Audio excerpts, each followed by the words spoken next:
With the hype of the new upcoming set Temporal Forces releasing right around the corner, as well as the 2024 E-Block rotationing happening around the same time, I'm sure many of us are wondering what new meta decks would look like and the popular decks that people will be playing. In this video, I'll be going through my predictions of 6 popular archetypes, as well as a possible 60 that I'm pretty confident would be good in the upcoming format. The first deck we'll be looking at today is Charizard EX. And I think that going into the next format, Charizard EX is going to be at least a top 3 archetype. It's very popular right now, though admittedly it's slightly on the decline, but I think it will be come back on top in the next format. So the list I have here today involves 4-1-3 line of Charizards. I opted to cut the Blazing Destruction because Path to the Peak is now out of the format, and I opted to add the Heat Tackle back in. Very efficient attacker, 1 energy for 30 damage, 10 damage recoil, but it definitely helps in certain matchups, especially Roaring Moon EX, as you know, it can clean up kills when they decide to frenzy gouging. The Charmeleon of choice is the Flare Veil one. Now, this one I've kind of going back and forth between this 90 HP Charizard and the other Heat Tackle Charmeleon. Sorry, Charmeleon. Solely for the fact that the other one is 2 energy for 70, and that's relevant because it's a method of killing Mimikyu. Now, based on the Japanese tournament so far, it looks like Stall is still fairly popular. So having a reliable way of going through Mimikyu, or another reliable way, we have a one way in this deck already, of going through Mimikyu is valuable, but its Flare Veil ability is very good as well. Now, I've opted to go Pidgeot over Bibarel. I think right now in Japanese meta, which a lot of this is going off by because they have the card early, I think Pidgey is still a viable choice, but I do see the appeal in Bibarel in the new format because of the increase in, Gust, mostly due to Prime Catcher. But I think Pidgeot is still a very good way of playing it. Of course, we got the Call family Pidgey into the Pidgeot. Now, as you can see, I decided to cut the Jirachi. I think without Battle VIP Pass and the rotation of Dragonite, Turbo Lost Box has kind of become not a common deck in the format. Due to that, I think that Sableye being turn 2 is something you're not going to see very often. So a Sableye now it's more common to be a turn 3, more turn 4 kind of attack. So seeing a turn 2 Sableye is definitely very rare. So by that, we should, have your Pidgeot and Charizard established. So I don't think there's a need for Jirachi. I think Radiant Zard in this, even right now is really good because Radiant Zard has always been good in a format where there's a lot of good 2 prize basics that you can take advantage of. Like right now you have Miraidon and Roaring Moon. It trades very efficiently into those Pokemon. It was cut earlier, I think, because Gardevoir and Lost Box was on the up, and Radiant Charizard wasn't too great into them because they don't have again the big basic two prize basic. Sorry. So yeah, we still have the Manaphy. We did Luminion. I'm not too sure on the Rotom into this upcoming format because of all the new gusts. I think it's gonna become, it could become more of a liability than a benefit. But right now we have it due to consistency. A new card, one of the new basic Pokemon that we see in this deck is Gouging Fire EX. With its explosive fire attack, it is 263 active, and this Pokemon cannot attack again until it leaves the active spot, which is a errata we haven't really seen in Pokemon just yet. Um, I've added it mostly due to Vulpix, Arc Vulpix, coming in second in the last big Japanese event. It's on Limitless, so right now we don't really have a good answer. As Zard into Arc Vulpix, we kind of get walled out pretty easily, but Gouging Fire kind of helps with that because 260 is perfect math into a Vulpix V-Star. I'm not too sold on it, but it's kind of a meta call for this card right now. Other cards that I've seen played right now in charge of the X is the Delphox. Um, Delphox doing 120 and 120 to the bench gives it, sniping options. Again, you can run the NTV. I think that is just frequently worse than the Gouging Fire, but it's another target for Forest if you decide to cut the Rotom. On to the supporters. Currently, I don't think the supporters have changed much. Again, it's 4 Arven, 3 Iono, 2 Boss's Order, 1 Professor Turtle scenario. The only card really here that's kind of unique is the scenario. I think Turtles is really good right now due to the fact that you're gonna have a lot of guts in this format, right? So when you can Turtle away one of your liabilities, such as a Rotom or a Luminion or a Damage Zard slash Pidgeot, I think it's really advantageous for you to have that option because of the existence of Prime Catcher. Having a way to get rid of those liabilities as well as kind of a pivot is really good because you need your after your Gouging Fire attacks, right? You need a way to have it move out of the active. After people start cutting the Radiant Zard, I kind of agree that they have room to cut the pivots because the real annoying pivot before was the Radiant Zard and everything else was a one retreater. But now that we have the Radiant Zard back in as well as the Gouging Fire, I think it's valuable to have some pivots. It's also why I added the switch back in, being rotated. For your stadiums, I think a lot of decks now are going to see that they don't really need to run a lot of stadiums anymore because the main reason for Stadiums 4 has always just been to bump Path. So with Path being out the format, I think it's safe to say that you don't need that much stadium bump. So I just have the one collapse here to, again, collapse away your Rotom or Luminion. That option's still very good, so I think it's worth an inclusion. As for your items, you have 4 rare candy for Buddy Poffin, a new item that allows you to search for 2 Pokemon, basic Pokemon with 70 HP or less, and put them on your bench. So it's Battle VIP Pass, but worse in a way where you can't get anything, but it's not limited to being on turn 1. Again, 4 Ultra Ball, 3 Nash Ball. Now, something that's very interesting is, as you can see going forward, is the decks that need a balance, how many Buddy Poffin versus how many Ultra Ball and Nest Ball they find. It's definitely very interesting to see in deck building because yes, Buddy Poffin's good in a lot of decks, but it doesn't get you everything you need in a deck usually. So usually you have to find a nice sweet balance between your Buddy Poffin, Ultra Ball, and Nest Balls in decks. For this one specifically, I think Zard is one of those ones that you're comfortably saying I'm going to run 4 Buddy Poffins with 3 Nest Balls and 4 Ultra Balls. I've decided to go back to 3 Nest Balls over Level Balls because, Vada VIP not being a thing, you can't get Rotom turn 1 anymore from it. I think Nest Balls are just better now, as well as the fact that we're putting Radiant Charizard back in, as well as Gouging Fire. Having more options to find those Pokemon beats the fact that, Level Ball gets you the Charmeleon, which is just 1 extra card. I still kept 2 rods, 2 vacuums. Our expected choice is Maximum Belt. I'm not too sold on the Maximum Belt versus Prime Catcher debate on which one is better yet, but I think the reason for Maximum Belt and Charizard is valid. I still think Defiance Belt is worth a slot due to the fact that it's like the Maximum Belt where it helps you fix his math on those 230s and even on the 280s where you get to KO them a turn earlier. Because at the end of the day, I think you are going to be a prize behind most times. And now the fire energy, I think I've gone down to 6 because we're going to add a mist energy. Now this is a new special energy that comes up with Temporal Forces that gives your Pokemon that this energy is attached to prevent all effects of attacks from your opponent's Pokemon done to this Pokemon. It basically gives the Charmeleon ability to any Pokemon, which is really good. Because you can stick this on your Charizard, and then your opponent can no longer frenzy gouging it or whatever the guarantee of V-Stars attack that insta KOs your Pokemon. So it's also really good, in the sense that you cannot get Sableye, but it's mainly to prevent your Charizard from getting one shot by those effects. So yeah, going into the meta, I think Charizard is a solid pick. I think it's, all around still very good deck. It can now, with the inclusion of Maximum Belt, I think you can go more aggressive and, take the first knockout with Maximum Belt. So yeah. On to the next deck, the return of Lugia VSTAR. I think the last format was the lowest I've seen Lugia in a long time. But I think with the help of Temporal Forces, Lugia is right back on top in the upcoming format. Now, in this list, I have my take on Lugia V-Star, running a 3-2 Lugia line. I know that's a little greedy. A lot of lists still runs 4-3.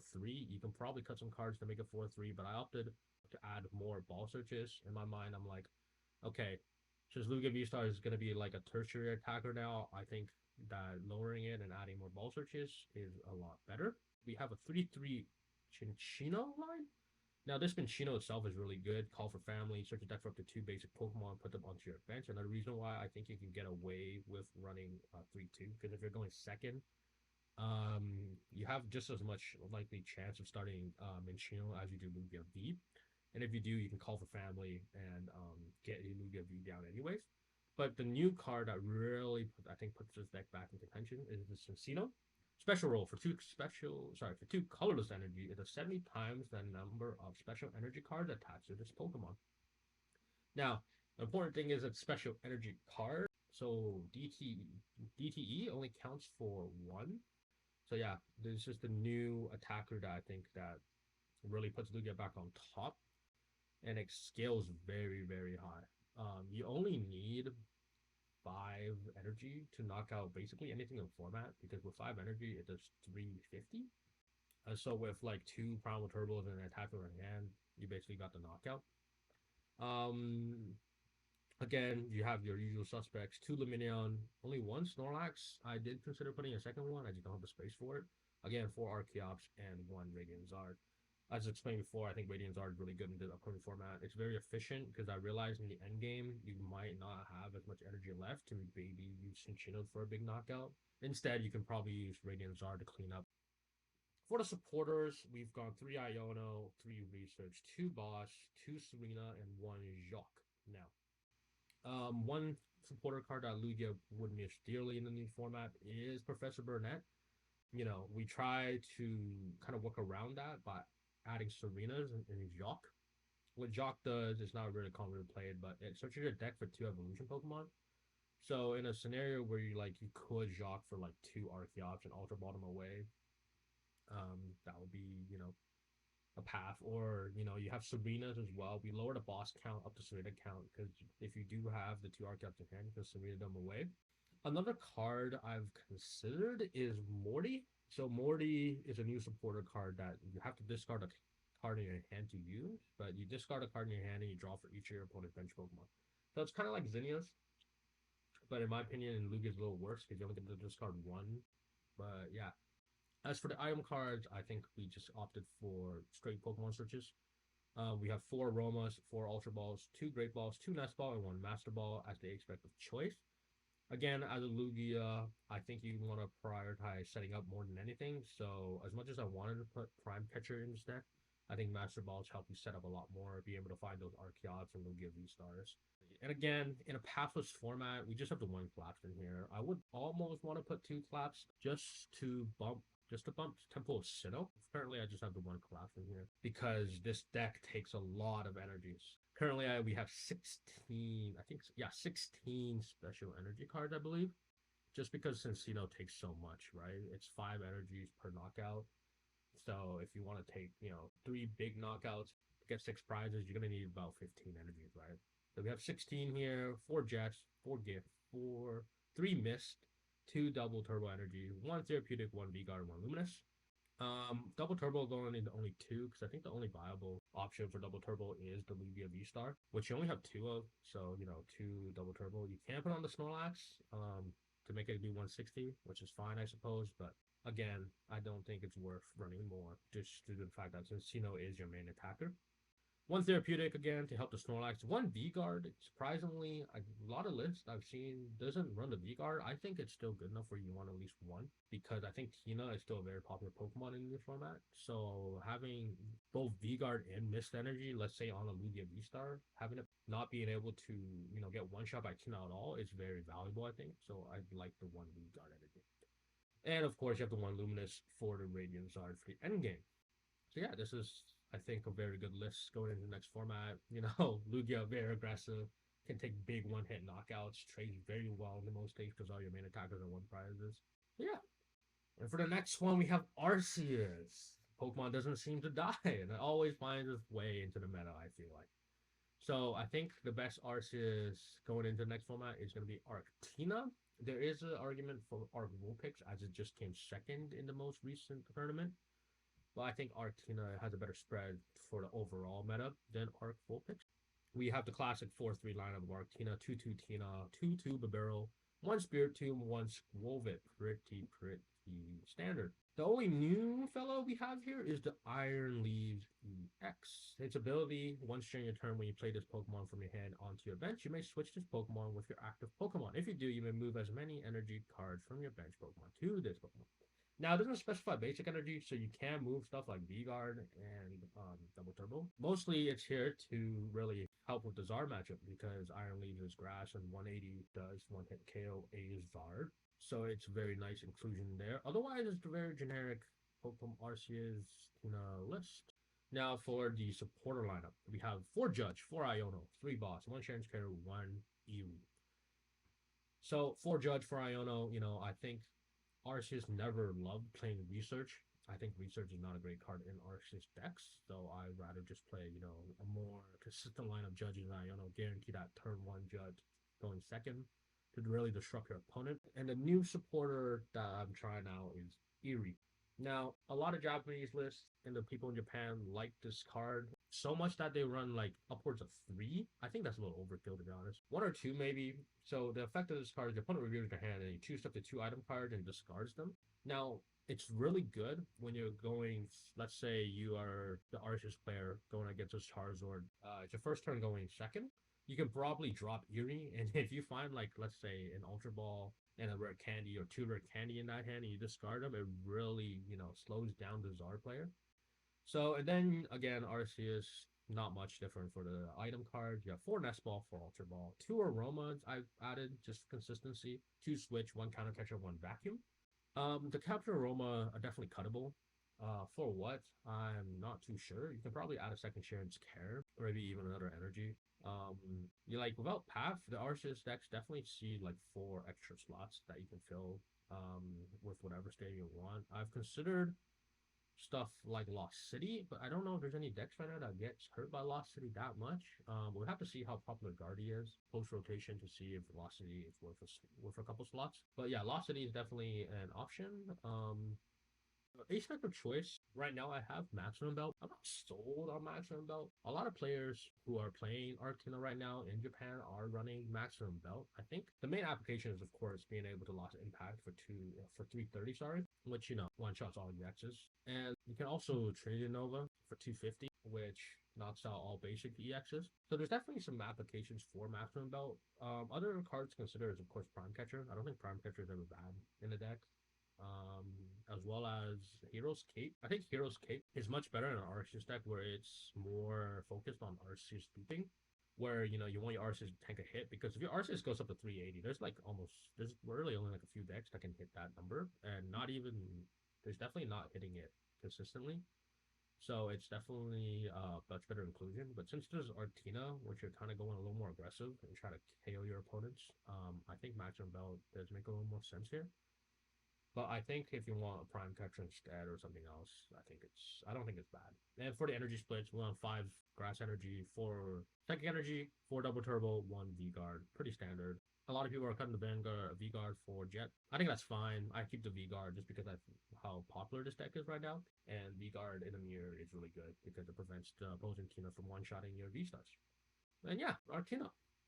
Okay, for our next list, there's another Tina list. Tina, still a very popular V-Star going into the format, I think. But this time we have LostTina. Now, LostTina losing Battle VIP Pass is probably, the most significant of all the lists we've seen so far, losing Battle VIP Pass. But I think it still has a place in the upcoming format. So for the Pokemon spread, we have 4 Comfy, 3-3 Tina line, 1 Cram, 1 Manaphy, 1 Radiant Ninja, 1 Sableye, and 1 Iron Leaves EX.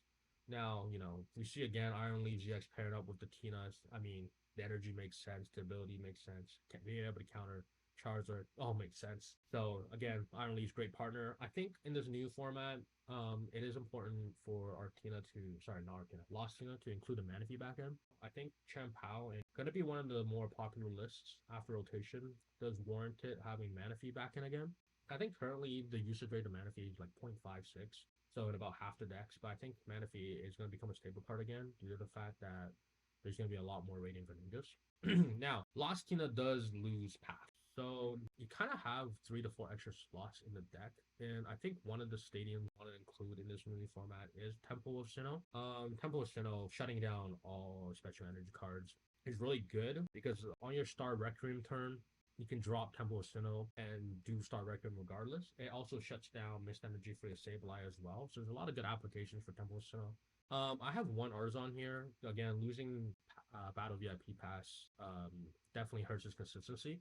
So having Arzon be able to search for a basic Pokemon without a rule box, I think it's valuable. For the supporter lineups, not much change here. 4 Colress, 2 Boss, 2 Roxanne. Now, I see the argument of, maybe including Iono over Roxanne, but I still think the disruption power of Roxanne, putting your opponent down to 2 while you still having the ability to get 6 is very good. As for items, 4 Gates, 4 Nest Balls, 2 Buddy Poffins, 2 Switch cards, 2 Gears, 2 Super Rods, 1 Counter Catcher, a new item, Emergency Board, and as well, Prime Catcher. So 4 Gates, pretty standard. Nest Balls to Buddy Poffin, again, as I said before, it's just the dilemma of finding the perfect split. So 2 Switch cards, still the standard. 2 Poke Gear. Think in a format where you're not as guaranteed as getting, comfy turn 1s or as many comfies turn 1. It is more important to be able to hit your call resist. So I think you still should run 2 Poke Gears. If you want to cut it though, you can that's definitely one of the more cuttable cards I feel like in this list. 2 Rods, pretty standard. 1 Counter Catcher now. I've cut the counter catcher. I've cut the 2 counter catchers down to 1 because you do have the new Prime Catcher, which, if you didn't know what it did, is basically a supporter and an item card. Switch your opponent's switch your opponent's bench Pokemon to their active spot. If you do, switch your active Pokemon with one of your bench Pokemon. So if you play it in the format of Guzma, it's literally Guzma in an item. And the other new card we have here is a Skateboard. It reduces the retreat cost of your active Pokemon by 1 retreat, and if they have 30 HP or less, it has no retreat cost. So, it's a good item for comfies, and allows them to pivot freely. And for your energy splits, you have 4 Jet, 4 Grass, 4 Psychic, and 3 Water. Yeah, as a whole, I don't think LostTina changes that much. I mean, you add the mana fee, you add the Iron Crown, you cut, you have one, not cut, you lose the pass, you lose the Battle VIP. But then you kind of make it up for with Buddy Poffins as well as Temple of Sinnoh. Cut a counter catcher for a prime catcher. So yeah, I think going to the next format, LostTina is going to be pretty much playing about the same as now, maybe a little less consistent. But yeah, if I were to make any changes, I think you can, honestly cut the 3rd water. Just run 2 water again. Maybe add a 2nd Temple of Sinnoh. Yeah, if you do go up to 2 Temple of Sinnoh, you also have the argument of maybe lowering your Jet energy to maybe like 3, and then adding a 4th Psychic. 3 Psychic is a little ambitious, is a little low, but I think you have to do the 4 Grass now instead of the 4 Psychic due to the fact that you run Iron Leaf EX. Up next, we have the deck that just won the most recent regional at the time of this recording. We have Chien-Pao EX.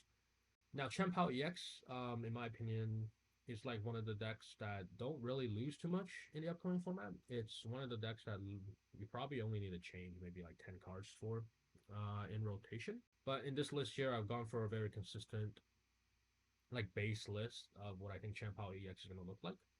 So in this list, we have 3 Chien-Pao EXs, a 2/2 Bibarel line, 3/3 Baxcalibur line with the semi-new Frigibax with the Collect ability, which allows you to, with 1 energy, draw the card. And then you have your Iron Hands, Manaphy, Greninja, usual suspects. Other cards I've seen get played in this is the Iron Bundle that force switches your opponent's active Pokemon, as well as have an attack that I think it deals 70 damage and it cannot be damaged by an evolution Pokemon.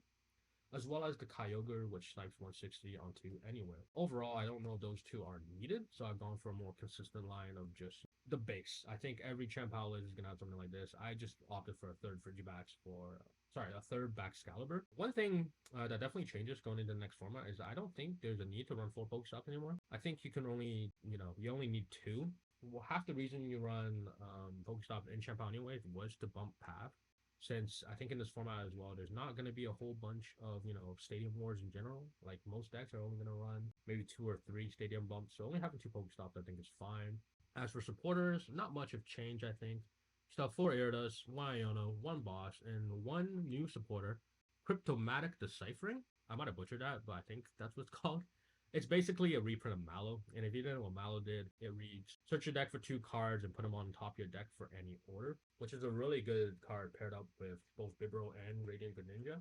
I would argue turn one going second, it's actually better to probably get this cryptomatic deciphering other than Irida because it still gets you if you have like a Greninja, of course, on your bench ready to conceal card because it guarantees that you get your buddy Poffin still, but you can the second card you can choose to get like a Irida for next turn or maybe a second buddy Poffin if you really need. So I would argue that in that scenario, this card can definitely be better than Irida, which I think warrants it a slot. As for the items, we have 4 Body Poffin, 4 Ultra Ball, 3 Nest Ball, 4 Superior Energy Retrieval, 3 Rare Candy, 2 Inner Vessel, 2 Rods, 1 Counter Catcher, 1 Heavy Ball, and 1 Cancer Cologne, as well as the Prime Catcher. Nothing too much here. I think Prime Catcher, best ace spec for this deck. I don't think you need stuff like Maximum Belt, Hero's Cape, etc., etc. So Prime Catcher is definitely the best card.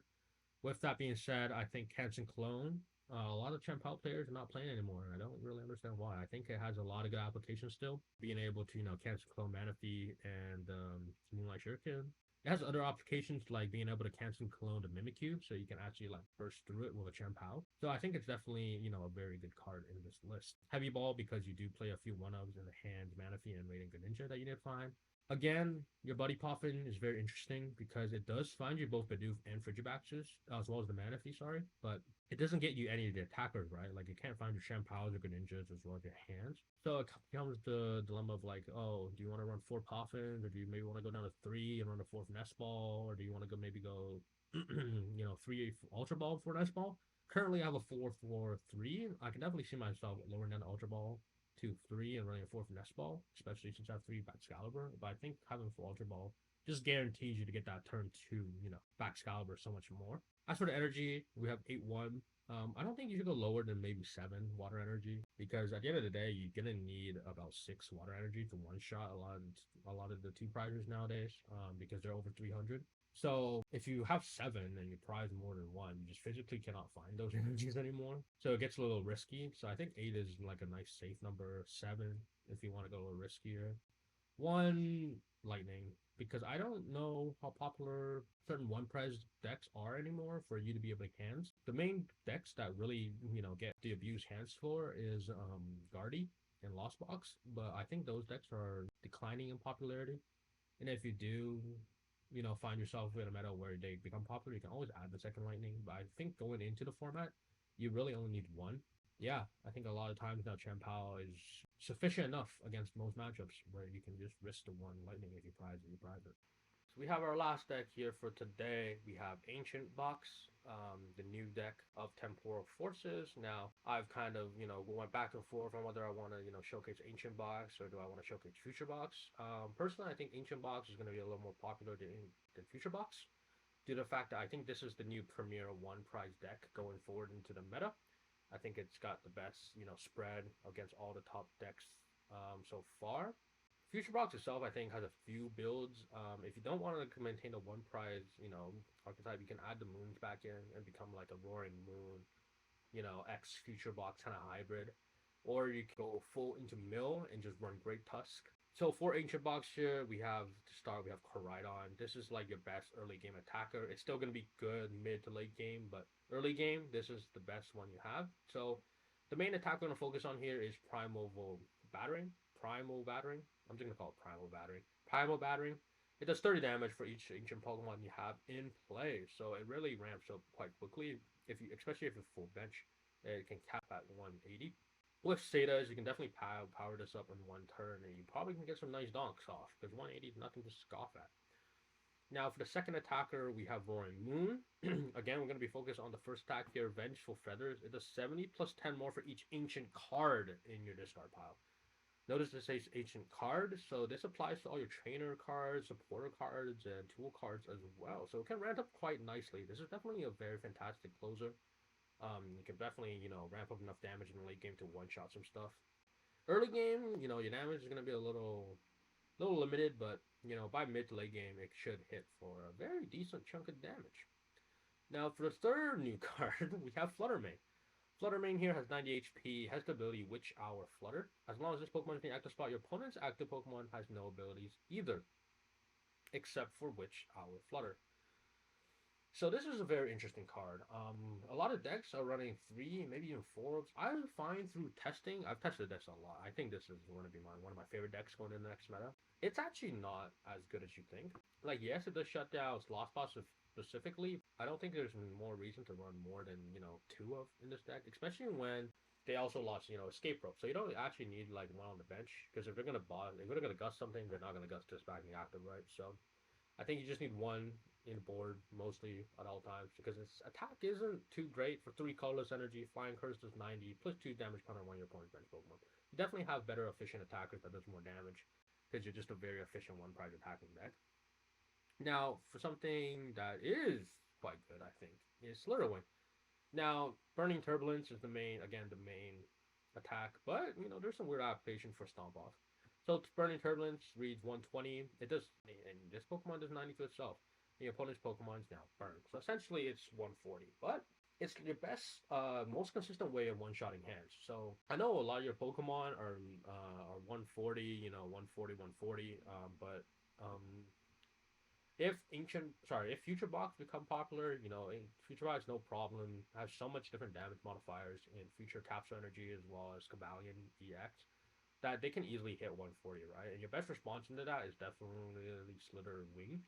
Because Koraidon is, going to be short, and if they get it early enough, I don't think you're going to have enough cards in this card for Roaring Moon to get it. So I've opted to run 2 Slitherwing, because that's definitely one of your more worst matchups, is when they are able to hand you for 2 prizes, and then you have to kind of keep up the prize trade. Now, as a one of here, I think is this Great Tusk. Oh, it doesn't show, but okay. What it does is, for 2 colorless energy, it has Ground Collapse. Discard the top card of your opponent's deck. If you played a Ancient Supporter's turn, you can discard 4. So it's a great late game closer. It's a great mill card in general. I've talked about it before. There's decks revolving this card itself. Basically, you just play 4, 4 Great Tusks, Thetas, or Explorer's Guidance, and every turn you mill 4 cards in hopes of milling your opponents out. They're also reprinting Durant, but I think this may be better than Durant due to the fact that you don't need a whole board setup. You just move this card in the supporter, and it mills the same amount of cards. It mills 4. So yeah, I think this is a great card. There's one of in this deck, I think solely for the late game. If you see your opponent has very low amount of cards, because you are a single prize deck, so your games tend to last longer than those other decks since they do have to take 6 knockouts. I think there is an angle where you can find yourself mailing 4 cards for the win. Yeah, I think there's definitely enough applications in this deck where it's worth running one of. And again, Radiant Greninja, the only non-ancient Pokemon in this deck. It's used for its concealed cards, discard energy, draw 2. You don't really have the draw engine for this deck. You're easily disrupted. So I think having Radiant Greninja is really good. You do have, a decent amount of energy. So hopefully you can still conceal cards. Conceal cards gets better in the upcoming meta as well, since there's no path. It never really gets shut down. So it's always online. And for your stadiums, this is actually one of the few decks that still runs a decent amount of stadiums. So you have 3 Pokestop, 1 Artisan. I've also considered running 4 Pokestops. There are decks out there who doesn't run any Pokestops. I think Pokestop is so good in this deck because it helps ramp up your moon damage if you discard something like Flutter Manes or Explorer's Guidance or Ancient Booster Capsules. If you discard some of the stuff you can't keep, but you also play so much item cards where I think Pokestop is hidden most times rather than not. I still run the 1 Artisan just for the early game to help you find your basic Pokemon because Artisan basically finds anything except for good Radiant Greninja. For supporters, it's just 4 Thetas, 4 Explorer's Guidance. I find that most times you want to be playing one of these 2 anyways. There is the argument to add boss. I just don't find too much room for it. Because this is the type of deck where if you are ahead early, you kind of stay ahead for the whole game. Due to the fact that, every single one of your Pokemon is a 1 prizer. So I think you just want to have that rocket start and just maintain the lead. And, Explorer's Guidance definitely helps you thin the deck out enough, or hopefully when you get disrupted late game, it's not too devastating. If you didn't know what Explorer's Guidance did, it's a reprint of Hapu. But what it does is look at the top 6 cards in the deck, and you keep 2, discard the rest. Again, a nice way to ramp up Roaring Moon's damage. So as for the items, we have 4 Earthen Vessels. You want to play as much ancient cards as possible. 4 Nest Balls, 3 Great Balls, 3 Pokegears to help find your Setas. Counter Catchers, Super Rods, the new Awakening Drum, Pal Pad, and Ancient Booster Capsule. Awakening Drum is a very good card for Ancient Box. It's draw a card for each Ancient Box in play. So best case scenario is draw 6. Pretty broken to be honest. It's a way for you to accelerate even faster. It's a pretty turbo deck. If you're going second, I think you can definitely shoot yourself Primal Battery in turn 1 for like about 150 damage.